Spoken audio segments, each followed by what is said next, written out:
Imagine what it would feel like to be on stage. The crowd going wild as you fire off one last charge move and become the Pokemon Go PvP World Champion. Well, this is Rob, and he has indeed experienced that exact feeling. On August 21st, 2022, in London, England, Rob took down God and Hada in the Masters Finals and became the best Pokemon Go PvP player in the world. And Dancing Rob is your first ever Pokemon Go World Champion. Him and the Seniors Division winner, Me Weedle, now own the only two World Champion exclusive poses given to the winners. I know, what a flex.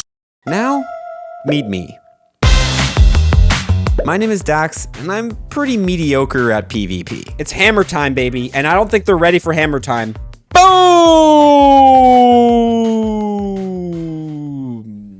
Anyway, this week we're gonna be trying to turn a PvP scrub like me into a master of PvP who can maybe even reach Legend one day.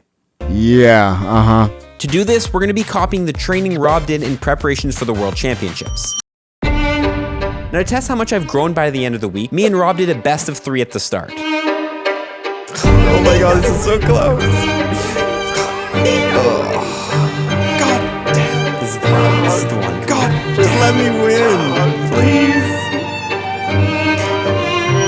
Yeah, as expected, I got destroyed. But at the end of the week, we're gonna do a rematch to see if I've actually improved through this training.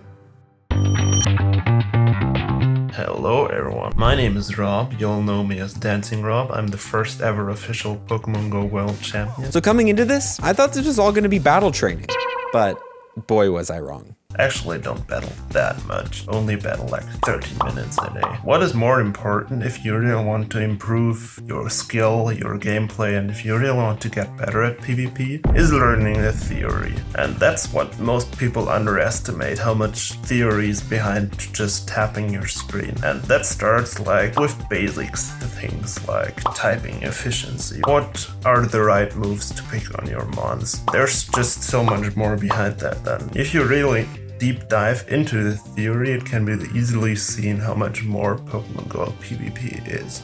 Looks like I'm gonna have some extra studying to do on top of my schoolwork. Yay!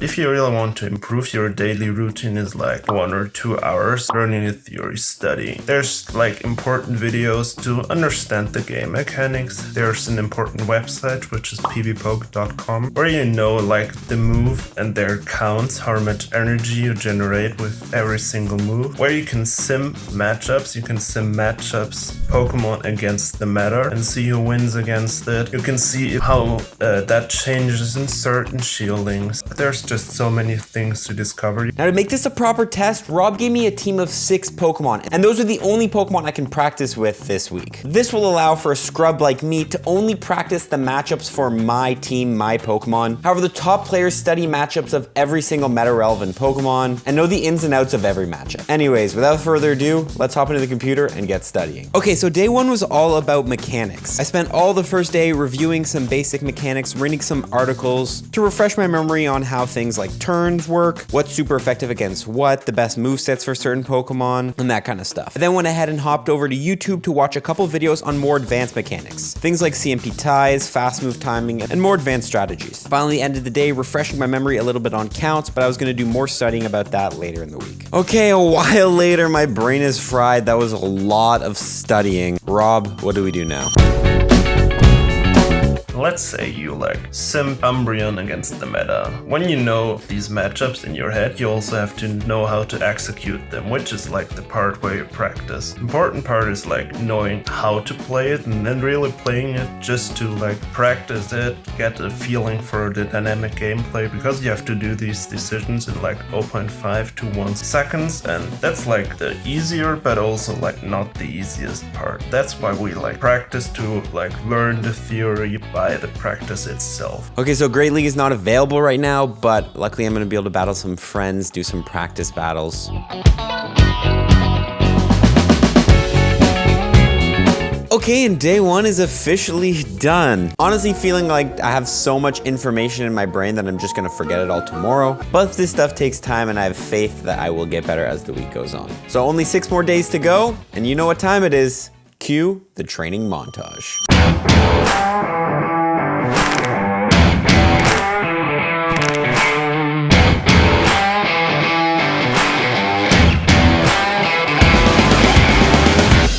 So day 2 was when I officially started studying matchups. First on the list was Noctowl, so we spent about an hour and a half looking into that Pokemon and the ins and outs of its matchups. Then I ended the day practicing those matchups with some friends, and of course I made sure to use Noctowl in my team. Day 3 was all about Medicham, so we looked into a lot of Medicham's matchups, what it wins against, what it loses against. I also watched a little bit of Medicham gameplay near the end, and of course, we did our practice battles. Day 4 was about Umbreon. You'll notice every single day is focused around one Pokemon's matchup, and that was kind of the format I decided. The difference with this day though is I took 30 minutes to actually practice my counts with a little quiz a Twitter user called Big Money sent me. It's a nice little quiz, you can run through it and it quizzes you on all the counts of every Pokemon. Finally ended that day with some practice. Day 5 of course was pretty much the same, but this time we looked into Shadow Swampert, ended the day with the quiz and some practice, and finally day 6 was the exact same, but that day we were looking into Registeel and its matchups, did the counts quiz, and of course ended with some practice.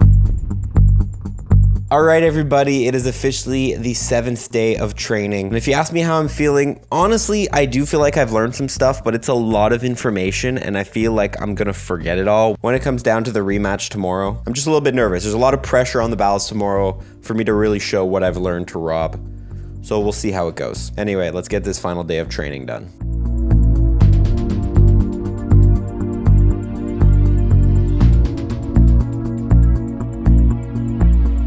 Okay, it is officially battle day. We're about to run up a best of 3 with Rob to see if we were able to improve or not. Am I nervous? Yes. Do I think I improved? Yes. Does that matter because we're going against the world champion and we'll probably still lose? Yes. But we're gonna have confidence here and see what we can do with all the knowledge we gained this week and see if we can maybe pull one out versus Dancing Rob. Pretty sure he will play the Shadow Swampert. There's no reason not to. And there it is, an elite. Honestly, I had a feeling he was gonna lead Altaria. We're gonna go here, safe swap into Umbreon. Okay, he swaps into the Umbreon, which is the perfect safe swap. 12, 15, he should be getting to a move. So this is where I probably have to stay for a little. At least, probably expecting what can he have in the back. Not swapping out, which makes me feel like he has a Trevenant in the back, which is highly possible, but I'm fine with that because I do have Noctowl here. Okay, let's throw the first Dazzling Gleam. I'll probably swap that. Whatever he has in the back, my Shadow Charizard should have a great matchup, so... I'm going to shield, and he does go straight for it. That is great shield there. He's then going to come in with Stunfisk, 2, 3, 4, 5, 6, 7, 8, throw here. Okay, good move timing on the first one. Throw 1, and then throw. So that's definitely an improvement, because last time he made like some errors in the Umbreon matchup, going over 100 energy or throwing an unoptimal timing. Just want to get some chip damage here on this Stunfisk if we can, before we come back in with Swampert. We'll probably swap at some point since our switch timers are so misaligned. Good chip damage here.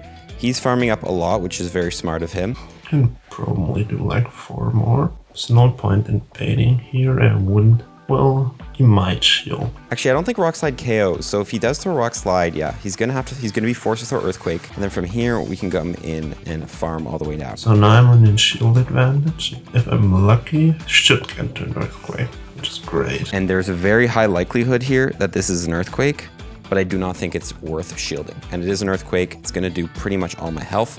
And there it goes. That is fine. Oh, I should have thrown right away. That was a huge misplay. Okay. Coming with the Charizard in the back. 3, 4, 5, 6, 7.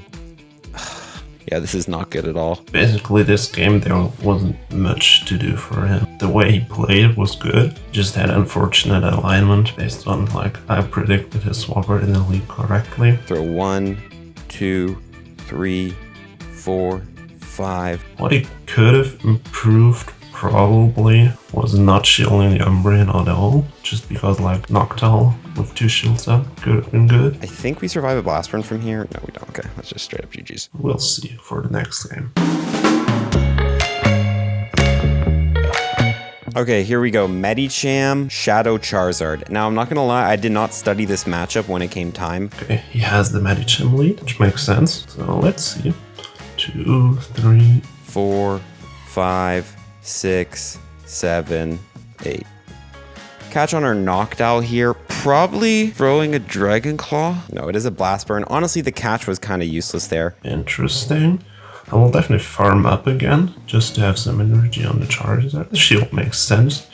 Noctowl is a great adaptation as a safe swap. 5, 6. And he's making a nice catch right back onto his Umbreon. Very well played from him. Basically, I don't need to shield the Umbreon. And I can even lose switch advantage here. And try to sweep the Charizard with shield advantage again, which... 2, 3, 4. Vice versa, the Shadow Swampert with a shield advantage is a problem for my team as well. So I definitely have to keep some shields. So as he throws, he's going to be 1 away here. Obviously going to let this through. Now we do want to try to win switch here if we can. 1, okay, he's 1 away, so another foul play here. Yeah, I throw basically immediately, because that's like the optimal timing before he can throw another move. 1, 2, 3. Throw one more. His timing is perfect. Basically, timing is so important because you don't want to give your opponent free energy.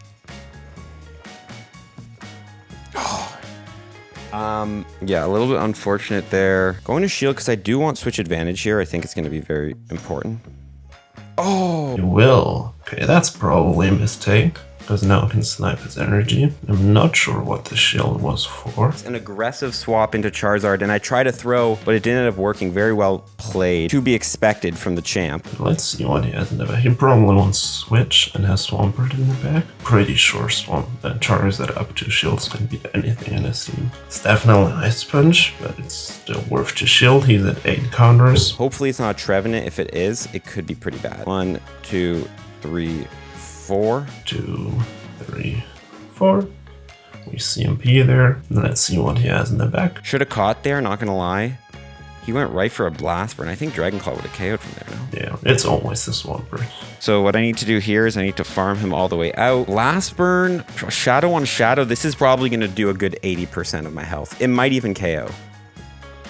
There's no point. Oh, that does so much damage. See how broken Charizard is at the moment. Oh, and it's a simultaneous. This is not feeling good after all that studying I did. I just can't handle his Shadow Charizard. I need to figure out how to handle that thing because it's just destroying my team. Okay, here we go, the final battle. Let's see if we can pull it out. Medicham knocked out lead, so this is a good matchup for us. Better for him. Let's see how he wants to play that. I would love to soak that energy at some point. Not sure on what at the moment. So I'm gonna shield the first Ice Punch. Okay, 1, 2, 3, 4, 5. Okay, he shields already, I think. Let's not call it a mistake that early. Okay, he throws after 12. If he throws Shadow Mole now, that's smart because that KOs. Otherwise, I can throw the Ice Punch. I think Shadow Ball actually KOs in that matchup. So I think I remember looking at that. Yeah, Shadow Ball is definitely the way to go there. Basically, he won the lead. Depending on his backline might make sense. But I'm fine with that and I'll try to sweep with Charizard again. Okay, Umbreon 1, 2. That was a terrible throw timing. Also, that timing was rather unfortunate now. 1 away, and then we can go into the Umbreon Mirror. I wouldn't mind that. Oh, didn't work out. That was weird. What is he at right now? I think he's at 5. Now I'm curious whether he has Swampert in the back or Medicham, or even Frostless as I predicted first. Now I'm not sure anymore. Trying to do math. -4, 6. So he's at 1 and 1 away. Kinda want to expect the Swampert, but I also don't want to switch a Charizard into the Umbreon, because that's like his second best Shadow Charizard matchup. So he's gonna throw 1, then... Oh, no, it's last resort. Maybe I had to keep then the health advantage on Medicham. Let's see. Now we are loaded on our own Noctowl, which does make me feel good. I also don't need to shield here. Let's see what Charizard can do. I'm gonna go bait here because he might want to shield to preserve. It's risky and it doesn't end up working out, which is unfortunate. Bait's here. Good for us. Let's save it. Okay, it is the Swampert. Let's see. He needs to be... Okay, I can definitely double Blast Burn here, which is the safer play. Now we know that this thing is just deadly. 8, 9, 10. He could very much bait me here. At this point, let's see. Okay, he does shield. 11, 12. What's the count there? 5, so he's 2 away. Let's see, how much energy does the Noctowl have? Actually, I do like this shield. He's gonna get there before me, but I'm fine with this because I do believe I have a Sky Attack, which KOs loaded. That's something that I should check afterwards. Here. That's the Noctowl with energy. I think this KOs. Shadow Ball is actually technically better in the neutral scenario, so if this doesn't KO, we just kind of lose. I haven't even seen his last Pokemon, but I am, like, this is close. Trevenant? Trevenant. We won! How is that possible? We beat the world champion! I didn't even know, wait, what was his other Pokemon? Did he start with 2? I won! Let's go! In the end, it was all worth it. I beat him once. Oh my god. I didn't think I could do it, but it paid off in the end. The final battle. The final battle. Oh my god, there's no way. Oh, there's no way. I don't even know what to say right now. I hope you all enjoyed the video, and if I had to give you one final advice, then it would be like just to have fun and try it out. Like, don't go on if you like don't have fun, but if you do, the like ceiling is pretty much endless and it's still so much fun for me every day. And also, if you really want to improve and you like prefer to have it like explained by someone else and not by videos or like documents or something, then I also offer some coaching sometimes. I do want to say though, huge shout out to Rob for hopping on the channel. If we could give him a huge thank you in the comment section below. You can go follow him on Twitter at DancingRob. He also streams on Twitch sometimes. He told me that like he's very fast and loose with it and it's not very common, but definitely go follow his Twitch if you're interested in watching him battles there. That's gonna be it from me though. I love you all. Thank you for watching this video. We'll see you in the next one. Follow for tips. Peace.